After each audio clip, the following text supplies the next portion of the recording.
Hola, queridos amigos, ¿cómo están ustedes? Bienvenidos a esta nueva edición de su programa Conectados con Agricultura.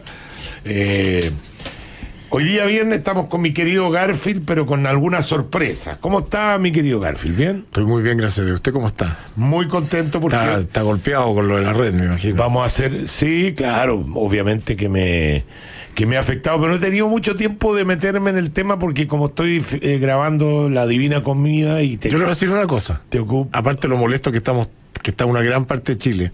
No se le ocurra irse de la red. Eso es lo que le quiero decir. No se le ocurra. Porque después lo voy a explicar. Tengo un proyecto yo, y no es broma, de empezar a agrupar al 22% que a esta altura es legendario y profético y va a valer oro en el futuro, que es la reserva moral de Chile y los patriotas. Pero no es un partido político, no quiero hacer un partido político, una cosa transversal. Pueden participar en el partido político que quieran, pero el 22% le vamos a dar un diploma honroso, pero vamos a tener ciertas reglas, vamos a escribir cosas, vamos a hablar un portal web. Quiero juntar a ese 22%, y ese 22% hoy día en nombre del único representante del partido, no del partido, del movimiento, en el cual usted me imagino que va a participar, le indica a usted como orden de partido que no se le ocurra irse de la red. Yo entiendo que es difícil, que es una molestia, pero la red, nadie puede discutir la brillantez, a pesar de que es del lado oscuro de la ley. Nunca se había hablado más de la red que en estos días, ¿no? Claro, o sea, desde el punto de vista comunicacional, es una brillantez. Desde el punto de Víctor Gutiérrez, que el director actual ejecutivo, está haciendo un trabajo espectacular para los objetivos de él, digamos. Claro, lo que pasa es que uno tiene que tener cuidado con no pasarse al lado oscuro. Pero mira, yo después, si quieres, puedo mostrar. Yo no tengo ningún problema ni drama en hablar del tema, porque hay algo que tengo que sí apreciar de Víctor Gutiérrez en su relación conmigo, que él nunca me ha censurado absolutamente nada. Y de hecho me mandó a decir... Él no sería nadie para censurar. Pues no, pero está bien, pero bueno, pero él como director, de alguna forma, si yo dijera algo malo de la red, claro, estoy como siendo desleal con mi canal.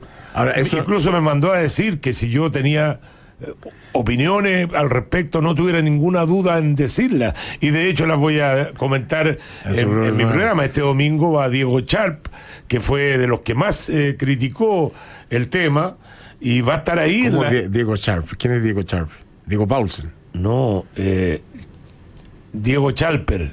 Chalper. Sí, bueno, usted sabe que yo le... No, pero es que yo quiero ayudar al auditor para que entienda lo que usted quiere comunicar. Va a estar Diego Chalper. Íbamos a hacer un programa, por ejemplo, de artistas que se están metiendo en la política. Tenemos invitado a Horacio Saavedra, íbamos a llevar a otro artista, pero como se dio esta polémica, no nos podíamos estar alejando de lo que está pasando, así que va Diego Chalper y Horacio Saavedra. Ahora, a hacer un programa. No se enoje, o sea, habiéndole dicho lo que le dije, que no se puede ir de ahí, porque de lejos el mejor programa de la red. No se moleste porque iniciemos los patriotas campañas para no comprar productos de los que auspician la red, que es parte de la democracia, ¿no? Sí, pero sabes que esas campañas son más bien, da lo mismo. Son banderas que no funcionan. Pero no se molesta. Lo que pasa es que, mira, efectivamente a uno le molesta mucho algunos contenidos porque está muy sesgado el contenido. ¿Sabe quién es el único que me cae bien de la red a mí? No, me caen varios, pero que usted se va a reír. Salfate. ¿Sabe por qué me gusta Salfate? Porque es loco como usted. Primero, porque es loco como yo, y segundo, porque él hace algo distinto. Él hace algo que, en mi opinión, independiente, yo no sé las ideas políticas que tiene de ser de izquierda para estar en ese canal, pero hace una cosa distinta, hace un esfuerzo distinto, toca temas distintos, se informa sobre sus temas, independientemente que... Salfate es el que me cae bien a mí en la red. Para que lo sepa. Pero que yo ahí tengo ciertas diferencias contigo. A mí, yo tengo buenos amigos, yo soy cercano, no amigo, pero cercano a Eduardo Fuentes. Él escucha mi programa todos los días. Ese fue el que se mandó la cagada gigantesca. Bueno, él me manda mensajes todos los días, opina de mi programa, me apoya en muchas cosas. Yo lo apoyo a él en muchas cosas y también le critico. Ayer, cuando quedó la cagada, le mandé un WhatsApp diciéndole que no compartía el contenido del programa, pero que le daba mi apoyo porque tampoco la gente cree que el conductor es dueño y señor de decir y hacer lo que quiera. No es así, hay una pauta, hay una línea editorial, pero recibe órdenes también. Perdóname. A mí Eduardo Fuentes me caía bien, encontraba que era un tipo bastante ponderado, pero la manera en que entrevistó al asesino, en la manera en que le dio piso, la ética de él se fue a la mierda en esa entrevista, porque lo que pasa porque una cosa es que lo hubieran... ¿Qué sabes tú? Yo no tengo idea, estoy hablando, pensando igual como cualquier telespectador. Si le dijeron este gallo da una entrevista, pero siempre y cuando... Entonces no se hace la entrevista, porque eso es lo que a usted... No, yo no lo hago. Cuando entonces, me dicen a mí, tienes que decir esto para que vaya el invitado, que no venga. No venga, pues, claro. Entonces eso, un periodista que se precie tal, si le imponen condiciones para la entrevista, no lo hace, y cuando una entrevista de ese tipo, yo soy sin duda libertario, me gusta la libertad de prensa. Aquí lo que pasa es que se omitieron ciertos conductos regulares y se pasó por sobre la ley de cómo se hacen estas cosas. Sí, pero mira cómo me contestó él. Me dijo, tú sabes cómo es esto. Un día te aman y al otro día te odian. Y los que te odiaban hoy día, mañana, si les gustó el tipo de invitado... sí, pero hay cosas que se quiebran, Chicho. Sí, pero en honor a la verdad, un programa diario de entrevista con la trascendencia que está teniendo Mentiras Verdaderas... tanto como trascendencia, no exagere. No, pues está teniendo en las redes sociales por lo menos sí. Son tendencia todas las noches, perdona que te diga. Sí, pero eso usted sabe cómo se maneja. Bueno, pero son tendencias donde la gente le interesa ese tipo de temas. Hay otros que no saben ni quién es Eduardo Fuentes ni quién es Checho Irane. Obvio, porque no les interesan esos temas. Pero, mira, yo valoro varias cosas. Una, la libertad de prensa. Pero ¿qué va a hacer? ¿Se va a quedar en el programa o se va a ir? Porque ha recibido una presión en las redes sociales de gente que lo quiere, ¿ah? Yo la verdad que ni siquiera leí un Twitter al respecto, porque yo sí, pues. Sé que fui tendencia. Fue tendencia. ¿Y tú me crees que yo no he leído Twitter? No, por supuesto que le creo. No he leído Twitter, porque... Yo le creo casi todo. Casi todo. Bueno, no he leído Twitter, sé que hay presión, que cómo es la cuestión, pero también está la otra mirada. Está la mirada de... ¿Por qué yo voy a abandonar una tribuna?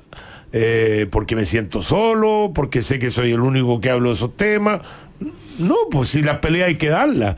Las batallas no se pierden hasta que no se termina uno puede perder una batalla, 2 batallas, pero la guerra es lo que vale al final. Y yo creo que en la guerra de las ideas, mi posición tiene que ganar. Pues, si es la posición que la evidencia dice que funciona mejor en las sociedades. Yo no me siento avergonzado de defender la idea de la centroderecha. Me siento avergonzado con alguna gente que se dice de centroderecha, que son pillos, que son delincuentes, que son tramposos, que son cobardes, que reniegan de su pasado. Esa gente me da vergüenza, pero no la idea de la centroderecha, porque la idea de la centroderecha son las que han sacado más gente de la pobreza y han ayudado más a la gente humilde. ¿Cuáles diría usted que son las 5 principales ideas de la doctrina libertaria? Porque liberal, hay un partido en Chile que se dice Partido Liberal, que no tiene nada de liberal. No, y no solo tiene nada de liberal, era miembro del Frente Amplio. Sí, claro. Bueno, te voy a decir las 5 rapidito porque tengo que saludar a los auspiciadores. Libertad, libertad, libertad, libertad y libertad. Eso resume la idea de la centroderecha. No. La libertad, bueno, me la preguntaste a mí, tú tendrás una respuesta distinta. Me dio una nomás para decir. Bueno, yo creo que todo se basa en la libertad. ¿Qué significa eso? Libertad para que la gente se desarrolle, libertad para que la gente emprenda, libertad para desplazarse, libertad para opinar, ¿no es cierto? Y en ese sentido, yo siento que hay alguna gente de la derecha que le gusta la libertad para algunas cosas nomás. Sí, eso es verdad. Para esto me gusta porque esto me conviene. Y cuando están en el poder se transforman en monstruos regulatorios y coercitivos. O sea, piense en la cantidad de regulaciones que tenemos hoy día ustedes. O sea, yo a lo menos me gustaría que el gobierno dijera, pucha, me incomoda esto de restringir libertades porque va contra mis principios, pero tenemos que hacerlo por ello. Ni siquiera, o sea, han gozado restringiendo. Ya, señor, se tiró la primera parte del programa, no ha saludado ni a los auspiciadores. ¿Sabe qué más? Ustedes son cara de palo. No, yo, pues, porque usted el que me desordena el cuento aquí. No, por supuesto, yo soy cara de palo. Antes de... Déjeme... Sí, vamos a presentar a quienes van a estar en la segunda parte con nosotros. Y esta de las presentaciones yo creo que para Sergio y para mí más grata, porque vamos a estar con nuestros hijos. Vamos a estar con Nathan Melnick, que es ingeniero comercial, tremendo financista, y vamos a estar con Francisco Irane, que está todos los días aquí detrás del micrófono, genio de las comunicaciones, y que también le pega harto a las comunicaciones, y vamos a hablar un poquito de ello. Y están en cámara, así que aprovechamos de saludarlo. El más buen mozo es mi hijo, el otro, el feo, es el hijo de Sergio, ¿no? 100% bueno, se compensa acá. Se compensa acá. ¿Cómo están, muchachos? Bien, Nathan, bienvenido. Usted que es más visita, porque el Chanqui está todos los días trabajando acá. ¿Cómo estás? ¿Bien? Hola, Checho, muchas gracias por la invitación. No es primera vez que me ha invitado al programa, así que muy feliz de venir de nuevo. Creo que es como tercera vez que vengo, así que una vez más muy feliz de estar acá. Y pregunta si nos vamos a referir a tu hijo como el Sanqui o como Francisco, para mantener los protocolos. Sanqui, Francisco, como tú quieras. Oye, ¿cómo estás, Francisco? Chanqui. Bien, súper bien. Bueno, yo a diferencia del Nathan no he venido tantas veces, pero la última vez que vine me acuerdo que... Dejaste la cagada. Me mandó una... La última vez que dijiste que en los carretes se tomaban hasta 7 piscolas, todavía me la sacan cara a la gente. Yo creo que por eso nunca más me invitaron, pero está bien. Espero hoy día comportarme y poder... Eso se llama censura por ser borracho. Pero porque te lo sacan en cara, Checho, porque lo dijo la verdad, porque no eran 7, eran 10. Eran 10. Bueno, ustedes carretean juntos, ustedes saben mejor que yo cuántos, pero no me alegra mucho que la juventud todavía... ¿No le parece raro que su hijo y yo nos parezcamos tanto y se parezca tanto usted con mi hijo? Sí, parece que fuera al revés. El que está con barba es mi hijo. Bueno, a mí ya no me queda barba. No, bueno, pero... Es que Sergio es mi sensei, entonces le sigo todos los pasos. Sí, seguro. Bueno, con BCI marzo empieza diferente. Paga en 3 a 6 cuotas sin intereses en todos los comercios del país. Inscríbete en la aplicación BCI, acumula 500 puntos BCI o pesos Open Skype adicionales por cada compra sobre 5.000 pesos y estará participando por el sorteo de 5 premios semanales. En CompraCar tenemos la misión de vender tu auto sea lo más simple y seguro posible. Vende tu auto en menos de 1 hora y con el pago al instante ingresando a compracar.cl o llamándonos al 226-047141 y conoce la nueva manera de vender tu auto. CompraCar, rápido, fácil, seguro.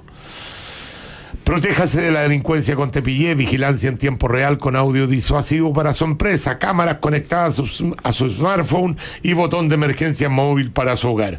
No sea usted la próxima víctima y contrátelos en tepillé.cl. En Grupo Patio desarrollamos diversos formatos de renta para cumplir día a día nuestro propósito, unir personas y enriquecer sus vidas. Conoce más en patio.cl. En la vida compartimos muchas cosas, pero nada tan rico como toda la variedad de productos San Jorge. Disfruta tu favorito, siempre San Jorge. Quimetal, 70 años cultivando un compromiso, cosechando confianza.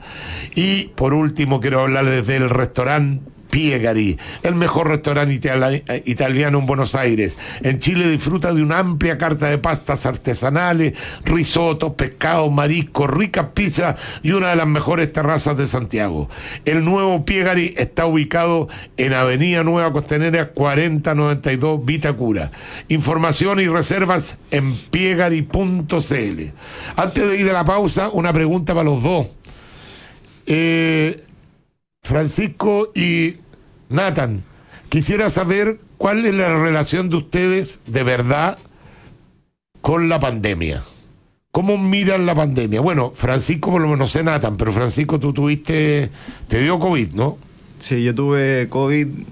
La verdad al principio estaba súper escéptico sobre lo que pasaba en Chile y en el mundo. En realidad yo decía, esto no es una pandemia, le están poniendo color. Es una locura que encierna a tanta gente, que se pierden tantos empleos, que al final la gente se angustia, que es otro tema que yo creo que también lo deberíamos tocar algún día acá en la radio, el tema de cómo le afectaba a la gente psicológicamente esta pandemia. Pero al principio pensaba un poco así, creo que hay mucha gente que todavía sigue pensando así, y hasta que me dio COVID, y la verdad después de tener COVID, obviamente te das cuenta de cómo es, de lo fuerte que es, también de vivirlo en carne propia, de tener que estar lejos de la familia, alejados de los que uno quiere, o de poder estar ahí restringido. Eso ya es terrible, y me imagino también a la gente que ha perdido familia y todo, debe ser súper terrible. Entonces, oye, Nathan, tú eres, se juntan con mi hijo, tienen amigos comunes, y mi hijo se agarró el COVID en un viaje que hicieron todos estos amigotes, que son los mismos tuyos, digamos. ¿A ti no tuviste ningún problema? Yo, la verdad, Checho, gracias a Dios, hasta el minuto no he tenido COVID, y los más cercanos a mí, algunos quizás han tenido, pero la verdad tengo que agradecer que ninguno ha tenido complicaciones. Conozco gente que efectivamente ha perdido familiares, o con algunos familiares o conocidos muy cercanos con COVID muy avanzado. Así que, respondiendo un poco a tu pregunta, la verdad, desde el punto de vista familiar, bueno, por ejemplo, con mi papá, que estuvo en Papudo viviendo harto tiempo, yo en Santiago, lejos de la familia, creo que todos hemos pasado por eso. Y desde otro punto de vista, desde el punto de vista más económico, o del punto de vista de los negocios, también he visto muy de cerca cómo nosotros trabajamos con hartas pymes, y he visto de cerca los números de empresas que han perdido sus ingresos en 50%, 70%, algunas a cero, viendo lo difícil que es llevar a la gente al seguro de desempleo. La verdad es que también desde el punto de vista económico me ha tocado revisarlo muy de cerca, y en verdad una tragedia, no tiene otras palabras. Bueno, contigo vamos a hablar después de la segunda parte de aquello. Vamos a hacer nuestra primera pausa. La verdad que da un gusto, ¿eh? Uno todavía como papá cree que los hijos no se van a desenvolver, pero le comentaba a Sergio aquí como medio de secreto cómo crecen los niños, ¿no? Hablan mejor que nosotros. No, lo que me dijo lo voy a decir yo. Puta, los hueones despabilados. No dije eso. Vamos a la pausa y volvemos.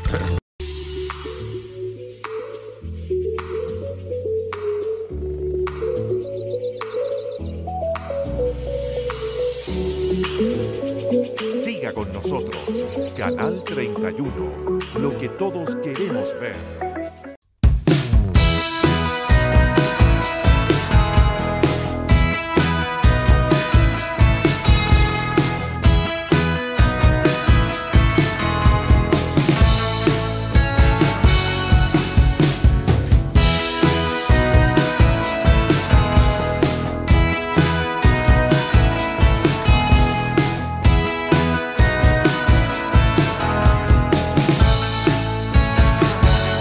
Ya estamos de vuelta, queridos amigos. Les recuerdo que estamos manteniendo todas las restricciones sanitarias. Nosotros tenemos separadores aquí, mantenemos la distancia necesaria. Ambos estamos con segunda. ¿Usted también está segunda dosis? Segunda dosis. Yo también tengo puesta segunda dosis. Y los jóvenes están en la radio, pero en otro estudio, no están acá con nosotros. Si nos pueden hacer una toma lejana para que vean que estamos separados. El aforo aquí y ellos están en otro estudio. 3 personas. Lo echamos de menos. 3 personas es lo máximo que podemos estar en el estudio. Así que ahora van a tener que escuchar nomás, porque vamos a escuchar a Sergio Melnik, que nos va a acompañar la primera parte y después vamos a conversar más en profundidad con ustedes. Pero pueden participar. Ustedes saben cómo es este programa, muy relajado. Sergio. Yo quiero hablar un poco, y me gustaría que me interrumpieran, porque sí, no, si no te interrumpo, no claro, hablo más. Parece un monólogo. Obvio. Perdón, ¿cuáles son las bases? Perdón, antes que empiecen. Las bases para. Perdón, Sergio, antes que empiecen, ¿podemos interrumpir nosotros también sí. o ya eso falta respeto, interrumpir a los papás? No, ya ya no existe el respeto por los papás, así que pueden interrumpir. Podemos interrumpir nosotros ya, ok. Ya. Obvio, no, a eso me refería, todos pueden interrumpir. De hecho, el que menos me gustaría que me interrumpiera fuera el Checho. Yeah. Yo quería hablar sobre cuáles son las bases de un país próspero, que es lo que todo el mundo quiere, un país extraordinario. La semana pasada yo hablé de estos dos países, que efectivamente hay dos países, uno que es líder y próspero y bueno, y otro que es los que chaquetean y lo destruyen y se oponen y en fin.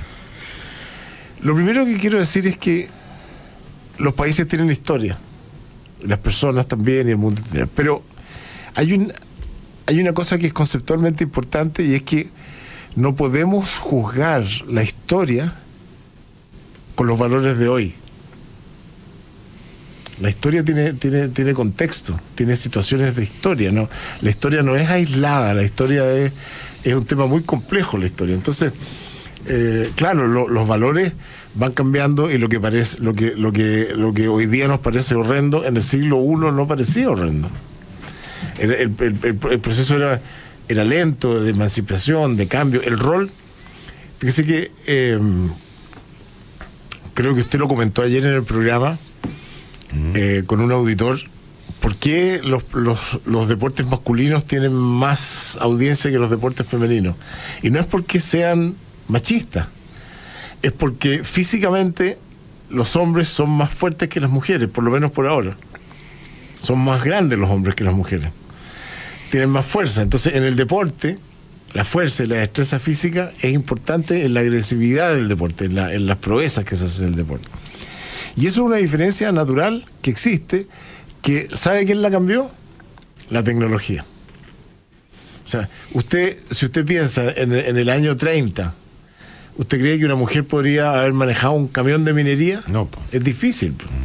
O uno de esos aviones complicados que tenían, era muy difícil. En cambio hoy día no, porque la tecnología literalmente erradicó la diferencia de fuerza física o de talento físico entre hombres y mujeres. Pero eso es un proceso que demoró mucho tiempo. Además, usted como economista sabe exactamente igual que yo que una de las claves del éxito del desarrollo de un grupo es la especialización, ¿o no? Entonces, los hombres y las mujeres se especializaron en ciertas funciones de la vida cotidiana porque en ese momento era importante. De nuevo, ¿qué es lo que cambió la lógica de la especialización entre hombres y mujeres? Porque el tema de la reproducción era esencialmente distinto en el siglo V que lo que es en el siglo XXI, ¿no? Las facilidades eran distintas. Entonces, los niños nacían, había que especializarse. Unos tenían que proveer para comer y otros tenían que cuidar a los niños, porque no se podían hacer las dos cosas al mismo tiempo. Entonces, existió una especialización de las funciones. Lo que quiero decir es que uno no puede decir qué terrible era el siglo XV como trataban a las mujeres. Y eso va cambiando con los tiempos. Entonces hay que tener cuidado con los juicios de la historia y con los valores que se usan en cada minuto. Como lo mismo va a ocurrir en 50 años más, van a pensar que cosas que ocurren hoy día son aberrantes, que hoy día no nos parecen aberrantes. Claro. Entonces, ojo con el criterio, porque lo que le ocurre a la izquierda es que la izquierda juzga la historia con los valores de hoy. La juzga sin contexto. Y por lo tanto la juzga sin contexto. Y no existe nada sin contexto, nada. Los hechos, los datos. ¿Qué son los datos? Los datos son mediciones que requieren teorías detrás. Lo hemos hablado acá en el programa. Si usted me dice, ¿qué es lo que es un dato? 5. Si yo le digo 5 no significa nada. Usted tiene que ponerle contexto. 5 grados, 5 personas, 5 números, en fin. Y por lo tanto dependen de las teorías. Y en fin, necesitan contexto. Y por lo tanto el contexto determina circunstancias históricas. Por eso, y la historia además tiene un origen que nosotros no conocemos. ¿Cuándo parte la historia de verdad? ¿Y qué pasó en esa época? Está muy lejos. El hombre en la acumulación de información de 2 millones de años que nosotros no entendemos. Por ejemplo, hoy día nadie sabe cómo surgió la conciencia, que es la característica esencial del hombre, en la conciencia de ser conscientes, que es un atributo que nadie más tiene en el mundo, que es la conciencia de ser consciente. Entonces sabemos muy poco de eso, nadie sabe cuál es el origen, y por eso es que hay cosmogonía, que son sistemas de creencias sobre el origen del universo y en fin. Y por supuesto una cosmogonía es la cosmogonía científica, que simbólicamente parte del Big Bang, y el Big Bang es una expansión y una explosión posterior que viene de la nada. Pero cuando los científicos le preguntan ¿y qué es lo que es la nada? No pueden. No, se enredan. Porque la pregunta del científico no es el por qué, sino que es el cómo. Y por lo tanto, desde la explosión en adelante hay coherencia. Pero omiten la pregunta esencial, que es ¿por qué? Y en esa pregunta del por qué está el sentido. Y el sentido es algo que el ser humano indaga siempre, más tarde o más temprano en la vida. Entonces, en ese marco, ¿cómo se hace una buena sociedad en el siglo XXI? Yo digo primero hay 4 grandes pilares. Perdón. Y ahí es donde espero que haya debate. Lo primero que requiere una sociedad moderna, sólida y que aspire a la prosperidad real es que tenga una democracia sólida. Y cuando hablamos de democracia sólida, la democracia es la que previene el abuso de gobernantes y de poderes fácticos. Fíjate que es interesante, la izquierda odia la concentración económica, la concentración del poder, pero ama la concentración del poder político. Sí, claro. Es una cosa curiosa. Entonces, ¿qué es lo que significa una democracia sólida? Significa el cuidado de las instituciones. Hay que cuidar las instituciones son importantes. Significa reducir o focalizar los ámbitos de la política donde corresponde la política. La política, vamos a ver que todas estas cosas se están violando en Chile sistemáticamente y por eso estamos en un país cada vez más ingobernable. Tercero, un aparato público que es el que administra el bien común pequeño. ¿Cuál era la segunda? La segunda es la reducción de los ámbitos en que la política se puede meter. La política tiene un ámbito que es necesario, que es fundamental, pero la política no puede estar en todos los espacios de la sociedad, no puede estar en las empresas públicas, no puede estar en los colegios, no puede estar en los gremios, o no debe. El tercero, que es mi opinión, podemos debatirla, por supuesto tenemos una disputa enorme con la izquierda, yo creo que en la administración de lo común se necesita un aparato público lo más pequeño posible, pero muy eficaz, y que no sea juez y parte. Independientemente si el Estado usa el 20%, el 30% o el 50% de los recursos del país, tiene que ser pequeño, eficiente, eficaz y usar bien los recursos. No puede transformarse en un fin en sí mismo, en un ente que tiene valor por sí mismo. Es instrumental el Estado, no es un fin. Y finalmente, punto 4, dentro de la democracia hay otro, y aquí los invito a abrir el diálogo. Es importante entender que el principio fundamental de la democracia es la equidad, no la igualdad. La equidad no es lo mismo que la igualdad. Y el día que la izquierda entienda eso, vamos a tener las bases para construir un país mejor. ¿Qué es lo que es la equidad? Es una pregunta abierta, y hay distintos criterios de equidad que lo hemos discutido muchas veces en este programa. Segundo punto, entonces, primero, democracia sólida. No sé si quieren debatirme el tema. Segundo, si estamos hablando de una sociedad próspera, donde el bienestar material, intelectual y espiritual es importante, eso requiere una base material.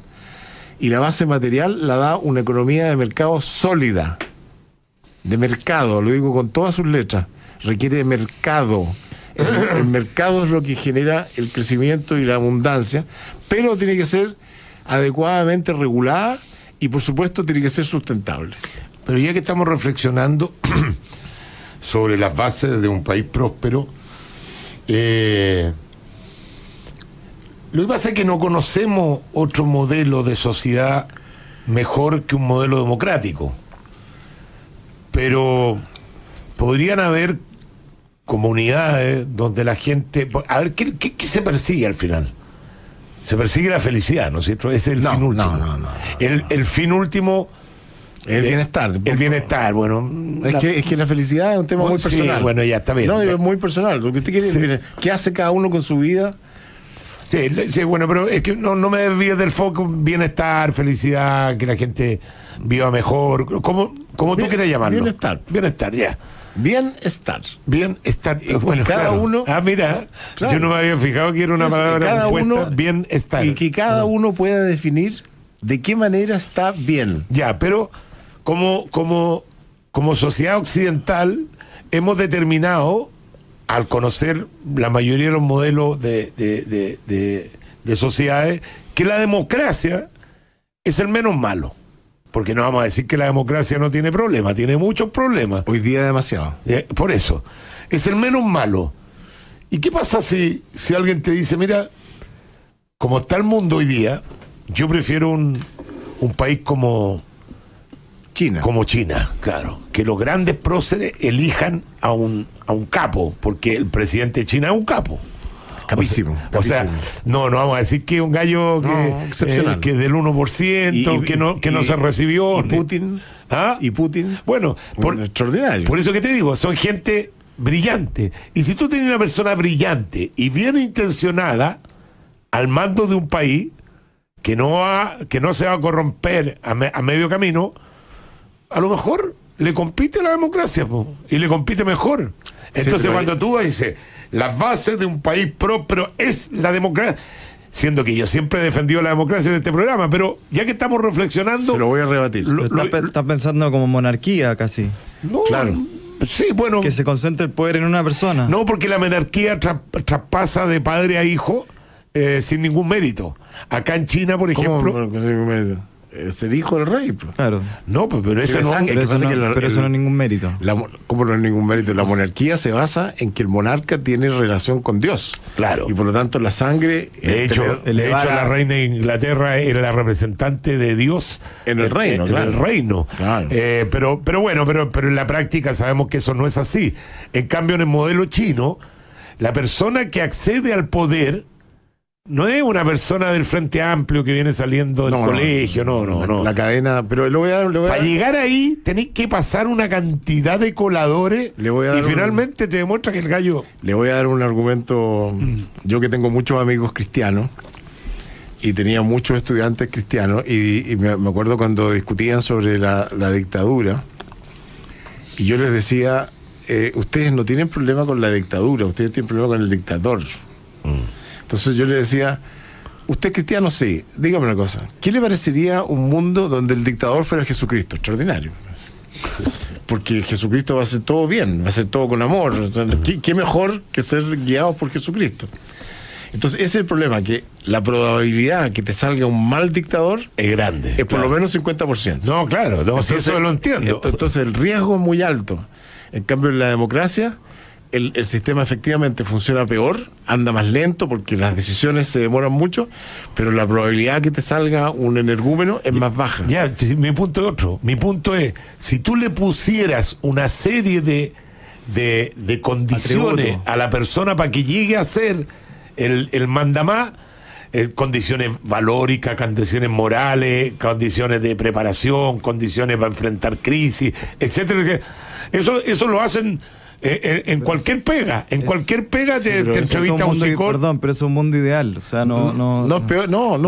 pues estamos tratando porque al final las personas, todos sabemos que tienen blanco y negro y que tienen sus matices, o sea, hay gente que puede ser muy buena en algo, no sé, un gran matemático, o el caso de Piñera, no sé, un gran economista, un hombre de negocios, qué sé yo, pero finalmente alguien con llegada a la gente o con carisma o con al final no se puede tener todo. Creo que es imposible alguien que reúna como elegir a esta estrella que tenga todos los atributos, o sea, no es como un mundo ideal lo que está pasando. Esa es la diferencia entre los buenos y los malos líderes. Sí, pero donde está, a mi juicio, el error conceptual de tu lógica, que es perfecta la lógica, es que si tú le das mucho poder a alguien, cambia las reglas.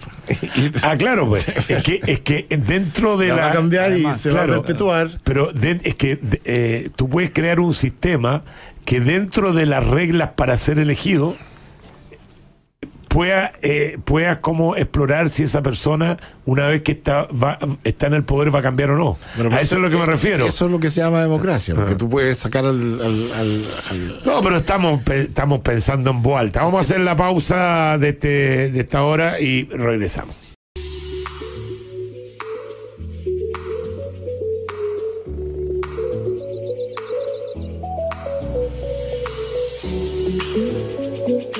Con nosotros, Canal 31, lo que todos queremos ver.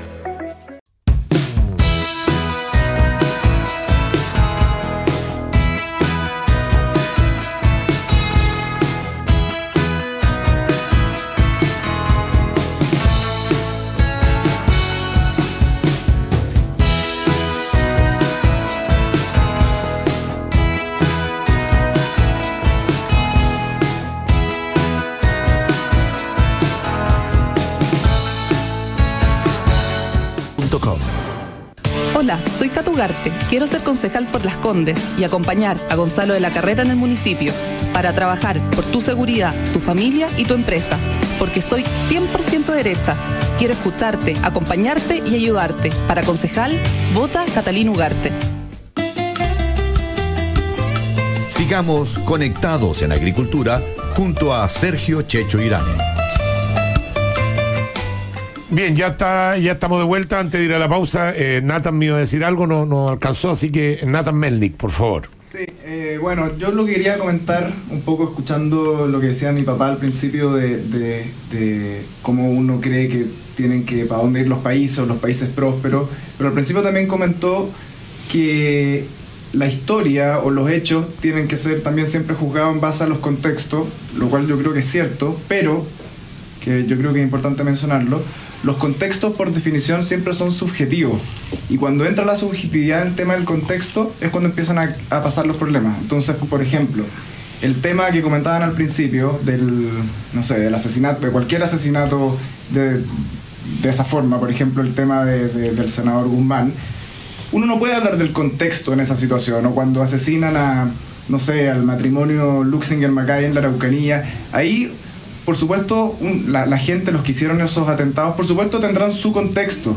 Entonces, los contextos son subjetivos, pero tenemos que tener cuidado de no siempre acudir al contexto, porque hay algunas cosas que son de mínimos comunes, que tenemos que ponernos de acuerdo como sociedad, que no van de acuerdo al contexto, sino que no se pueden permitir.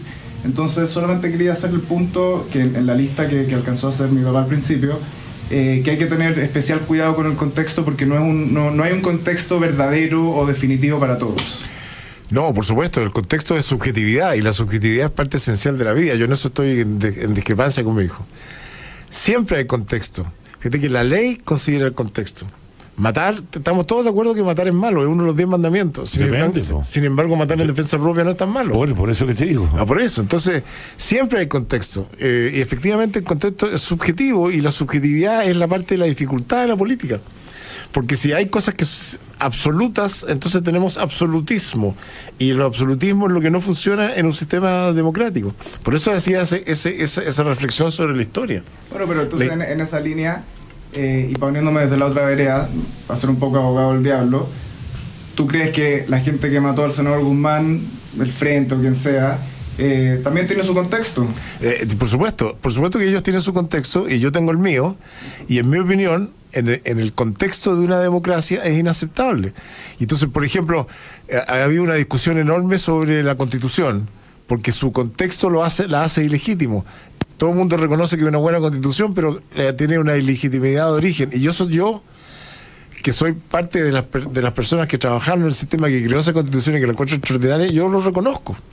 Estoy dispuesto a decir, sí, efectivamente hay un contexto complejo.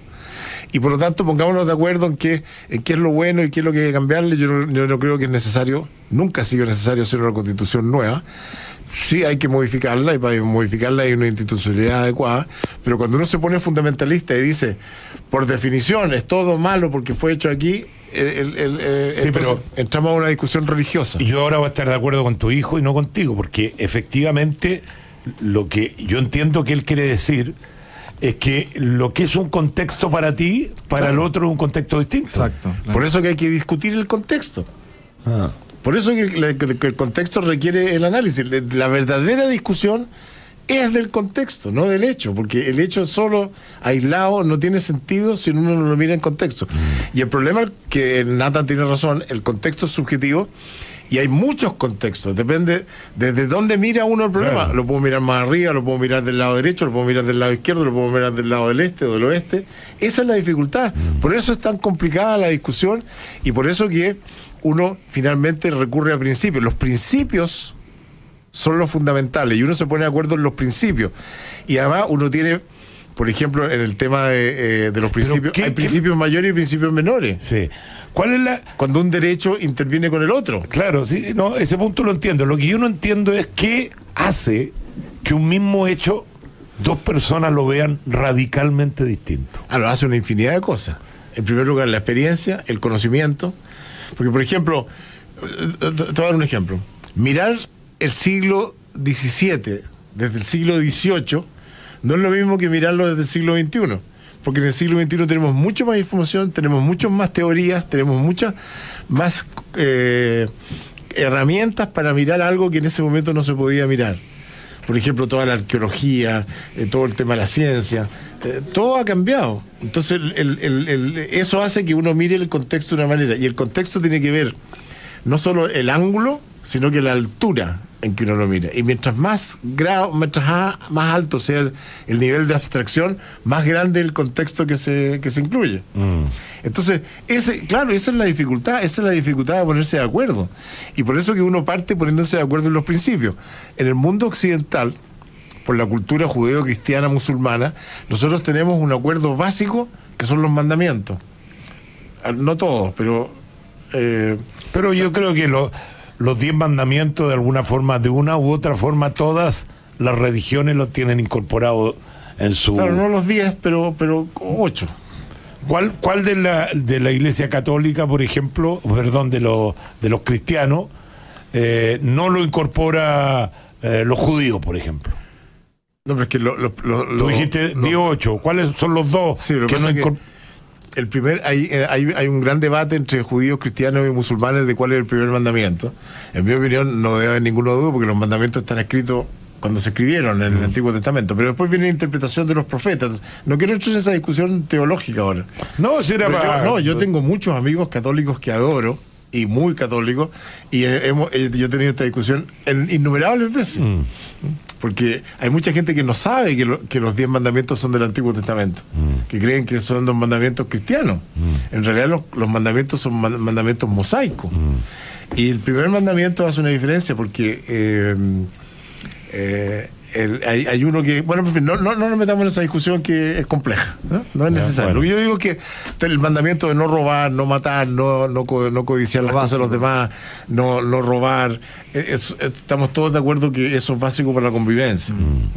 Entonces, ahora, cuando viene la situación específica, en el contexto tenemos que discutir cómo se aplican esos principios. Voy a dejar usted como se va a ir, aproveche el tiempo para yo tengo que irme, lamentablemente el médico no tenía otra hora y me tenía que controlar, pero yo digo eso, los 4 principios: la democracia, la economía de mercado, que debe ser sólida, muy bien regulada, sobre todo en el siglo XXI, porque las discrepancias de información son enormes y sustentable hoy día como una cosa fundamental. Eso significa una competencia enorme. ¿Por qué la competencia enorme? Porque la competencia perjudica, pero lo hace más fuerte, al empresario y beneficia al consumidor. La competencia es fundamental. La regulación antimonopólica de todas las derivaciones, la importancia de un mercado financiero robusto, porque el mercado financiero es el que da las oportunidades a las pymes, a la gente que quiere partir. En fin. Un tercer punto es un sistema de educación de excelencia desde la cuna, que en mi opinión debe ser libre, diverso y generoso. No hay nada peor que tratar de controlar un sistema educacional en forma centralizada.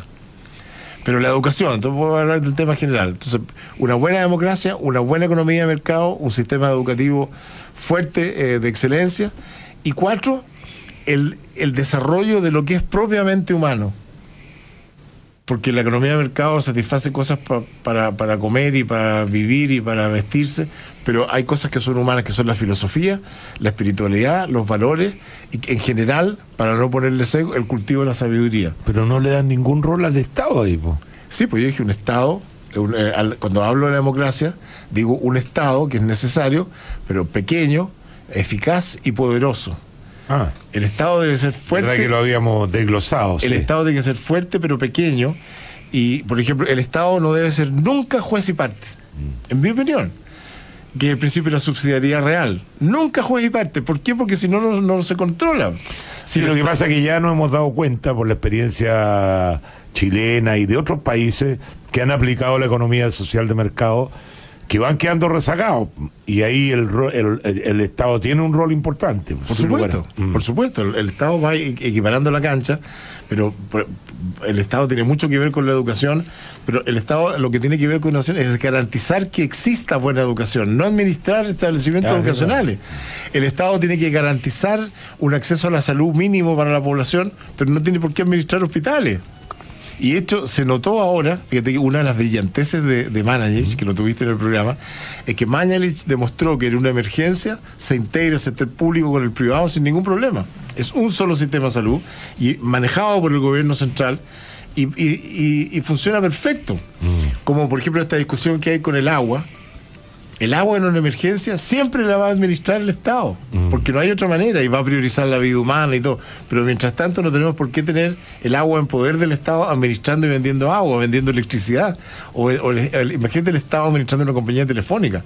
Y ahora el Estado... no tengo para qué imaginarlo, ya lo viví. Por eso. Te daban para 5 años más para entregarte un teléfono. El Estado, yo creo que ese es un tema que por lo menos al Nathan le interesa mucho. El Estado administrando un sistema de administración de pensiones. ¿Qué tiene que ir el Estado a administrar un sistema de pensiones? El Estado tiene que garantizar que existan buenas pensiones, pero no tiene por qué administrar. ¿Por qué? Porque la administración del Estado siempre va a caer en manos de la política. Entonces tenemos hoy día un TVN que está quebrado y sin embargo va a abrir un canal cultural, pero que es una cuchufleta, porque al TVN no le pueden pasar plata, pero al canal cultural sí, porque así pasaron la ley. Entonces nos están haciendo trampa en nuestros propios ojos, encontrando un mecanismo para pasarle plata a un canal que está quebrado. El tema de la franja, que tú tuviste una discusión con Pepe Abad, que yo estoy totalmente de acuerdo contigo.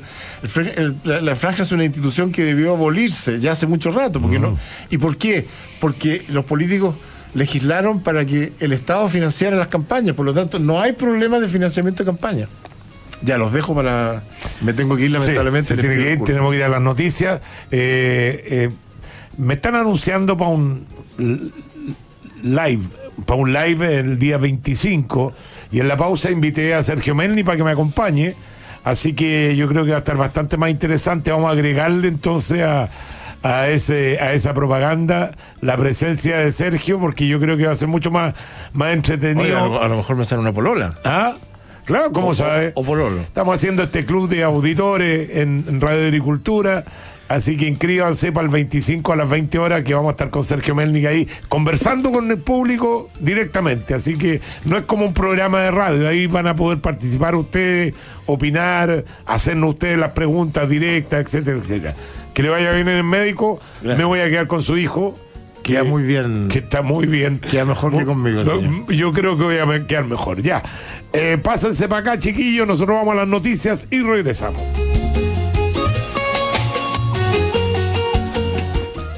Unión Demócrata Independiente, la UDI. Se viene un Chile nuevo.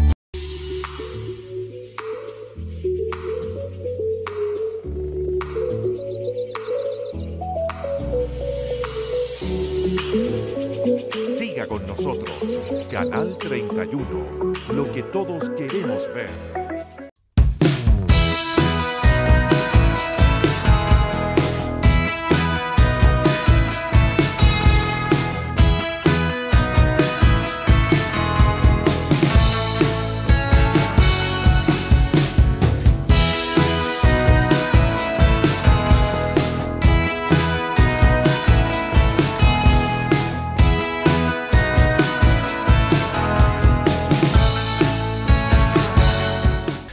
Vamos a aprovechar un ratito que está el Nathan acá y que es una persona que está muy metida en el tema de las finanzas. Pero te quiero sacar un poquito de la evaluación de empresa, que en eso eres experto y tú tienes una empresa. ¿Cómo se llama tu empresa? Se llama MP Valorus. MP Valorus. ¿Usted quiere evaluar cuánto vale su empresa? Vaya a MP Valorus. Ya. Pero te quiero sacar un poquito de ese tema y te quiero llevar al tema de las pensiones, que está en plena discusión. Ayer escuchaba que que hay un proyecto que dice que si se pone $1 millón de pesos al niño que recién nace, efectivamente ese niño sin tocar esa plata podría, cuando se jubila, tener 200.000 pesos base, lo cual son alternativas que, por cierto, hay que evaluar. Pero esto de la discusión está lleno de mitos y de falsedades, otras que son verdades con respecto a la AFP, con respecto al sistema de pensiones. Me gustaría que habláramos un poquito de eso. No sé si tú, al igual que tu papá, te hacen listas de lavandería y nos puede hablar un poquito de esos mitos. Bueno, Yo efectivamente hace mucho tiempo que monitoreo bien de cerca el tema de las pensiones. Tú bien sabes que es uno de los temas que más me interesa y estudio y me informo, así que tengo mi lista. Yeah. Y efectivamente en la discusión de las pensiones, y algunas son más fáciles de explicar que otras, pero hay una serie y una cantidad de mitos y mentiras directamente que se dicen todos los días en los medios, en las redes, en Twitter mucho. Y no sería malo de repente explicar el sistema actual antes de empezar a pedir cambios y cosas así que pueden terminar en cosas peores. Entonces, te voy a dar algunos ejemplos, tengo como 10. Te voy a dar algunos con los titulares y algunas explicaciones. En primer lugar, vamos a partir con los más típicos. Por ejemplo, el tema de los 110 años. Está lleno de gente que dice, oye, nos calculan la pensión hasta los 110 años. ¿Quién vive hasta los 110 años? ¿Cómo puede ser que al minuto de jubilarme me dividan mi monto hasta los 110? Eso es falso total. ¿Y por qué? Los 110 años vienen de un instrumento matemático que se llama tabla de mortalidad, que finalmente tiene un fin, que es estimar a qué edad probablemente se van a morir los hombres y mujeres. Y esa tabla llega hasta los 110, pero parte en cero. Eso no lo dice nadie. La tabla parte en 0 y termina en 110. ¿Pero por qué parte en 0 si debería partir en 65? No, a 65 se empieza a jubilar las personas, pero el fin de la tabla es estimar a qué edad probablemente se van a morir. Y para eso necesitas todas las edades. Hay alguna gente que se muere al nacer, muy poca, igual que es muy poca la que llega a los 110. Y cada una de ellas tiene asignadas probabilidades muy, muy menores, que dan como promedio o como esperanza un tiempo de vida de 85 años para los hombres y 90 para las mujeres. Y esa es la edad que ocupan los fondos de pensiones o los pagadores de pensiones para estimar aquellas que son por retiro programado. Las que son de renta vitalicia, como dice su nombre, son vitalicias y uno hace un contrato con la compañía de seguro y es para siempre. Pero las que son por retiro programado es hasta los 85 y hasta los 90, y eso viene del ejercicio de la tabla de mortalidad, de que a cada edad le asigna un porcentaje de probabilidad. Eso en primer lugar. El primer punto, check. Eso de que se calcula hasta los 10 años, mentira. Sí. Yeah. Después otro mito es que dicen, oye, los retornos de los fondos es bajo o rentan súper poco. Si uno se mete a la página de la Super, que es por excelencia la fuente de información estadística más confiable para medir la rentabilidad de los fondos, uno ve que desde la creación del sistema, la rentabilidad en promedio anual del fondo C, que es el más grande de todos y el más antiguo, es UF más 8%. Yo, que trabajo en el mundo financiero, o sea, hoy día conseguirle UF más 8% a un cliente que tiene un portafolio es casi una proeza. Y cuando digo UF más 8%, es que UF significa que al menos te renta la inflación. Claro. O sea, y si fue 3% la inflación, estamos hablando que UF más 8%. ¿Cuánto es 8 más 3, Chanqui? No me acuerdo.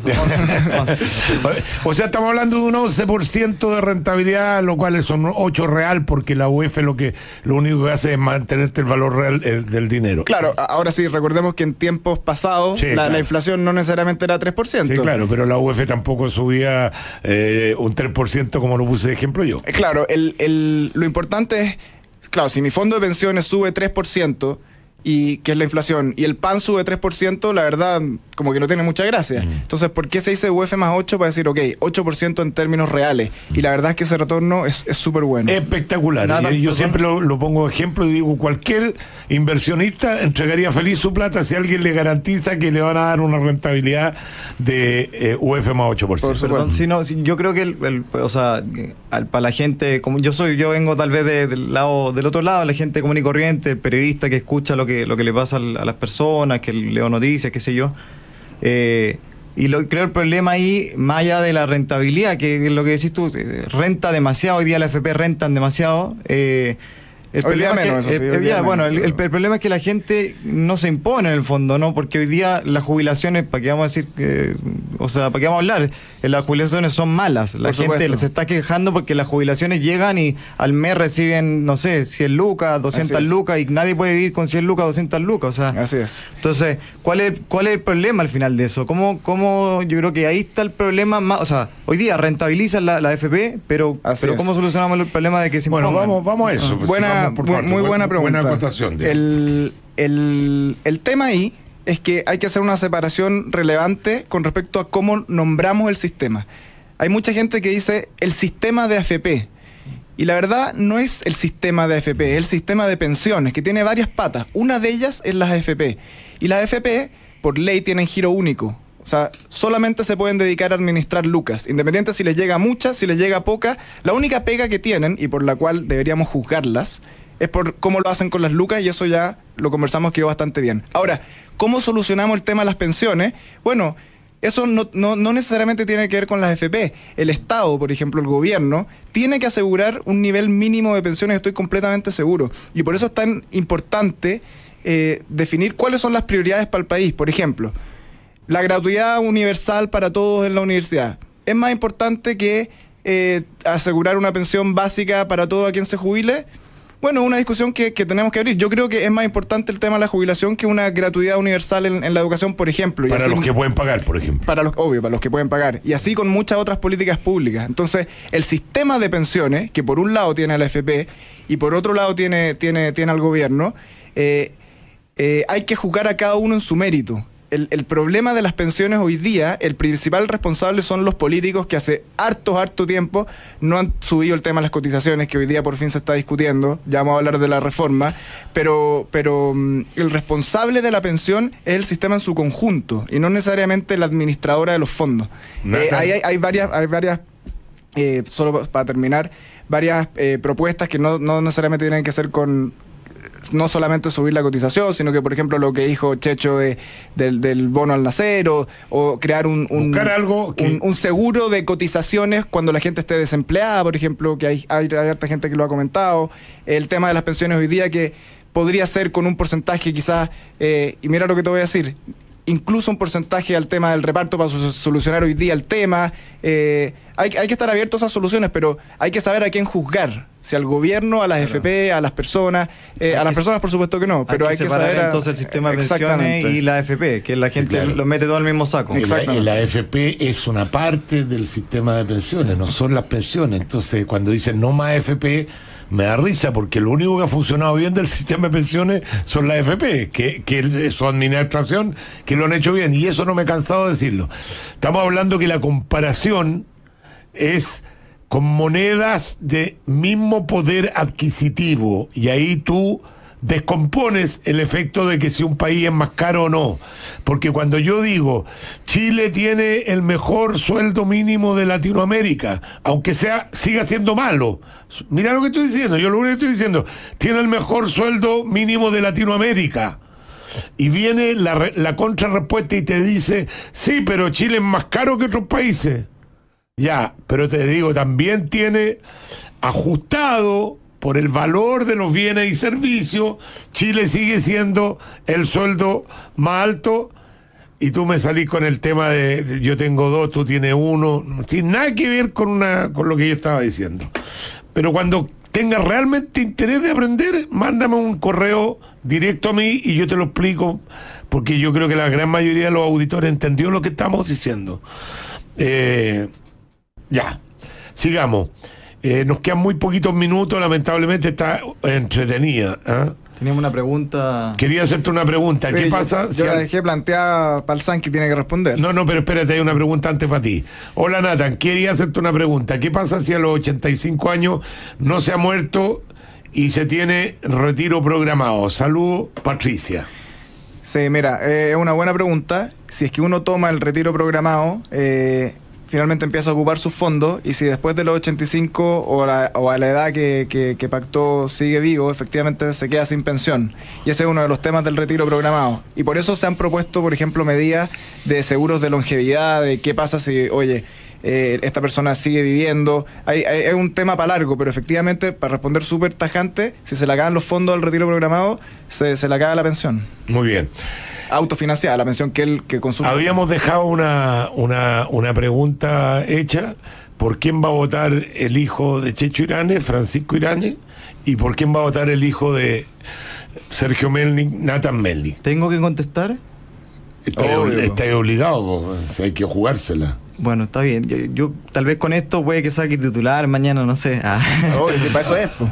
Yo creo que voy a votar por Boric. No, ahí se muere, se le cayó la cara. Se le cayó la cara, ¿no? ¿Alguna vez en alguna elección yo te he dicho por quién tienes que votar? No, nunca, jamás. Dilo Jamás. públicamente. Si alguna vez yo te he dicho, tienes que votar. Conversamos en la casa, vemos las ventajas de uno, pero yo siempre he querido que ustedes saquen sus propias conclusiones. Sí, no, hablando en serio, yo creo que no lo tengo definido todavía. Sé que una respuesta... Qué político. Es la respuesta fácil, muy político, pero... no hay ningún candidato que hoy día me llame tanto la atención para decir voto por esta persona.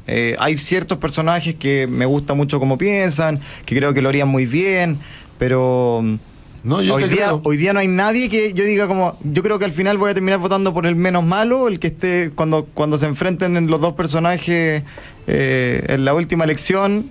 Ver la segunda vuelta es decidir ahí, pero... Lateral corner. Tú lo tienes claro, ¿no? No lo tengo claro, pero dentro de los que hay hoy día, a mí que me gusta más el mundo técnico, hoy día yo si tuviera que votar, si la elección fuera mañana, votaría por Briones. Briones, bueno, para un economista votar por Briones e ir a la segura. Porque sabéis que una persona que entiende de economía, y la verdad que el país va a necesitar a alguien que entienda de economía pero después de lo que se viene. También más allá de saber economía, que yo sé que... No, es un gallo súper empático. Fue profesor mío y lo conozco mucho. Sí, bueno, era del Adolfo. Sí, pero, del Adolfo Ibáñez. Pero además, en términos de lo que conversaba y decía Francisco antes, de la onda que se necesita, yo creo, para el futuro.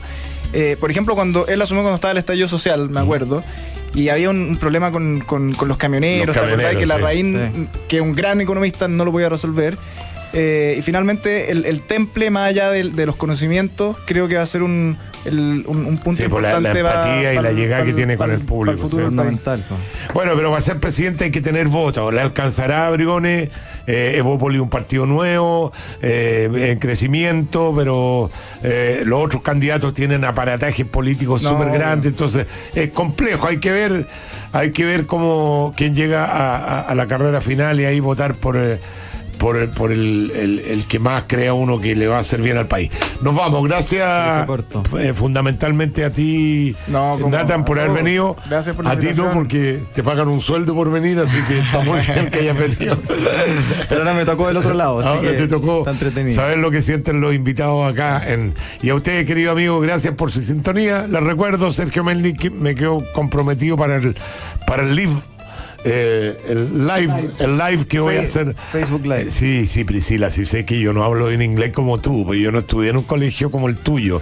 Perdón, es súper importante recalcar que se tienen que inscribir en la página www.radioagricultura.cl para que participen. Ahí, a diferencia de la radio, ustedes van a poder conversar con nosotros, preguntas y respuestas ahí en vivo. Nos vamos, que tengan un lindo fin de semana. Chao.